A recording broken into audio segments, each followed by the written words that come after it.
Tidak Ramadan bab ketiga. Sayyidina Abdullah bin Abbas radhiyallahu anhu berkata bahawa beliau telah mendengar Rasulullah SAW bersabda, sesungguhnya juga diharumkan dan dihiasi dari tahun ke tahun untuk menyambut kedatangan Ramadan. Apabila tiba malam pertama daripada bulan Ramadan, sejenis angin akan bertiup dari bawah arah yang dinamakan musirah. Lalu bergeseran daun-daun pokok juga dan gagang-gagang pintu juga. Maka kedengaranlah suara bunyian yang begitu merdu, yang tidak pernah didengari bunyian lebih merdu daripada itu sebelumnya. Kemudian muncullah bidadari-bidadari bermata hitam jeli, sehingga mereka berhenti di anjung syurga. Mereka menyeru, apakah ada sesiapa yang ingin meminang kami supaya Allah SWT mengawinkannya dengan kami? Kemudian mereka berkata lagi, wahai Ridwan penjaga syurga, apakah malam apakah ini? Sayyidina Ridwan radhiyallahu anhu akan menjawab kepada mereka dengan berkata, ya, malam ini adalah malam pertama daripada bulan Ramadan. Hari ini pintu-pintu syurga akan dibuka untuk orang yang berpuasa daripada kalangan umat Muhammad SAW. Nabi SAW bersabda lagi, Allah SWT akan berfirman, wahai Ridwan, bukakanlah pintu-pintu syurga, dan wahai Malik, yang penjaga neraka, tutuplah pintu-pintu neraka bagi mereka yang berpuasa daripada kalangan umat Ahmad SAW. Wahai Jibril, turunlah ke bumi dan tangkaplah syaitan yang sangat-sangat degil. Lalu rantaikanlah mereka, kemudian campakkan mereka ke dalam laut, supaya mereka tidak dapat merosakkan puasa umat Muhammad SAW kekasihku. Baginda SAW bersabda lagi, Allah SWT akan memerintahkan seorang penyeru pada setiap malam Ramadan supaya menyeru 3 kali. Adakah sesiapa yang ingin memohon sesuatu supaya aku mengurniakannya? Adakah sesiapa yang ingin bertaubat supaya aku menerima taubatnya? Siapakah yang sanggup memberi hutang kepada Tuhan yang Maha Kaya yang tidak pernah miskin, yang akan membayar kembali hutangnya tanpa membuat sebarang pengurangan? Baginda SAW bersabda lagi, pada waktu berbuka puasa setiap hari daripada bulan Ramadan, Allah SWT akan membebaskan 1 juta orang daripada neraka, yang kesemua mereka telah ditentukan akan masuk neraka. Apabila tiba hari terakhir daripada bulan Ramadan, Allah SWT akan membebaskan pada hari itu sebanyak bilangan orang yang dia telah bebaskan daripada awal hingga ke akhir bulan. Apabila tiba Lailatul Qadar, Allah SWT akan memerintahkan Jibril AS supaya turun bersama satu kumpulan besar para malaikat. Bersama mereka terdapat bendera hijau. Jibril AS akan memacakkan bendera itu di atas Kaabah. Jibril AS mempunyai 100 sayap.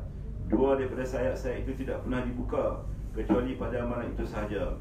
Lalu Jibril AS membuka kedua-dua sayapnya sehingga menutup dari timur hingga ke barat. Kemudian pada malam tersebut Jibril AS akan menurun para malaikat supaya mereka pergi memberi salam kepada setiap orang yang sedang berdiri atau duduk beribadat, dan yang bersolat dan yang berzikir. Maka para malaikat itu akan berjabat tangan dengan mereka dan akan mengaminkan doa-doa mereka sehingga terbit fajar. Apabila terbit fajar, Jibril AS akan menyeru, wahai sekalian malaikat, sekarang pulanglah. Para malaikat itu pun akan bertanya, wahai Jibril, apakah yang Allah SWT telah lakukan terhadap keperluan-keperluan orang yang beriman daripada kalangan umat Ahmad SAW? Jibril AS menjawab, Allah SWT telah memerhatikan mereka pada malam ini dan telah mengampunkan mereka semua kecuali 4 jenis manusia. Maka kami pun bertanya, siapakah mereka ya Rasulullah? Baginda SAW bersabda, lelaki yang berterusan meminum arak, seseorang yang mendahkai kedua ibu bapanya, seseorang yang memutuskan silaturahim, yakni memutuskan hubungan sesama keluarga, dan musyahin. Kami bertanya, siapakah musyahin itu? Baginda SAW menjawab, dia adalah musarim, orang yang berhasad dengki dan memutuskan hubungan. Apabila tiba malam hari raya Aidil Fitri, maka malam itu disebut di langit sebagai Lailatul Jaizah, yakni malam pengundian hadiah. Pagi hari raya itu Allah SWT akan menghantar para malaikat ke setiap tempat. Lalu mereka turun ke bumi dan berdiri di muka-muka jalan dan lorong. Mereka akan menyeru dengan suara yang boleh didengari oleh semua makhluk Allah SWT selain jin dan manusia. Mereka berkata, wahai umat Muhammad, keluarlah kepada Allah yang Maha Pemurah, yang mengurniakan dengan banyak jalan dan mengampunkan dosa-dosa besar.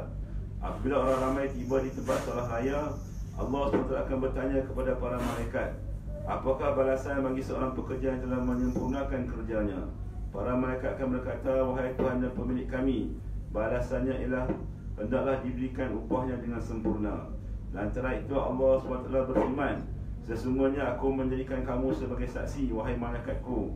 Sesungguhnya aku menjadikan keredaanku dan pengampunanku sebagai balasan puasa bulan Ramadan dan ibadat malam mereka.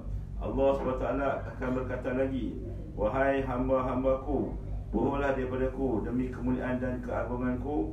Tidaklah kamu memohon sesuatu daripadaku pada hari ini, iaitu dalam perhimpunan kamu ini untuk kepentingan akhirat, melainkan aku pasti akan menunaikannya. Dan begitu juga apa-apa yang kamu mohon untuk kepentingan dunia, nescaya aku akan perhatikan untuk kebaikan kamu.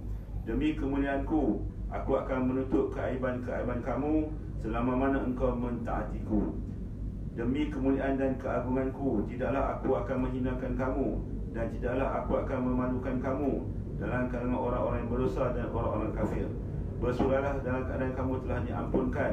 Sesungguhnya kamu telah meredakan daku, dan daku juga telah reda dengan kamu. Maka para malaikat pun bergembira dan bersukaria dengan segala yang telah Allah SWT gunakan kepada umat ini setelah mereka selesai berpuasa pada bulan Ramadan. Hadis Ibn Hibban dan Bahaqi. Allahumma ja'alna minhum. Ya Allah, jadikanlah kami daripada kalangan mereka. Yang bertujuan, semoga apa kita dengar dan apa yang disampaikan kita kembali ke tasbih.